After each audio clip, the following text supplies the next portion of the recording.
ప్రెగ్నెంట్‌తో ఉండగా రెస్ట్ తీసుకోవాలని ఇరుగు పొరుగు వాళ్ళు అందరూ చెప్తూ ఉంటారు. చాలామంది ఆ మాటలే విని వాళ్ళు మంచిగా హెల్తీగా ఉన్నా గానీ రెస్ట్ తీసుకోవాలని చెప్పి అలానే రెస్ట్ తీసుకుంటూ ఏ పని చేయకుండా ఓన్లీ తినటం, కూర్చోవడం అన్నట్టు చేస్తూ ఉంటారు. నేను ఫస్ట్ ప్రెగ్నెన్సీలో అలాగే జాబ్ చేసుకుంటూ ఉండేదాన్ని. ఇంకా అందరూ రెస్ట్ తీసుకోవాలి, ప్రెగ్నెన్సీలో జాబ్ చేస్తున్నావేంటి, జర్నీ చేస్తున్నావేంటి, రెస్ట్ తీసుకొని అనేవారు అందరూ.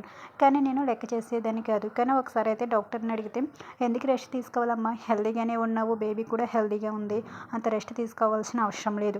నువ్వు పెద్ద స్ట్రెస్ తీసుకోకుండా మంచిగా జాబ్ చేసుకో.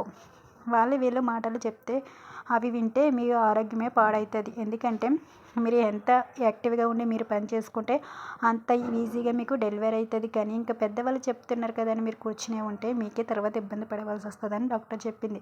అలా చెప్పిన తర్వాత నేనైతే 5 మంత్స్ కంప్లీట్గా నా జాబ్ని అయితే కంటిన్యూ చేసిన అనమాట. అలాగా మనము ఎవరు పడితే వాళ్ళు రెస్ట్ తీసుకోనవసరం లేదు.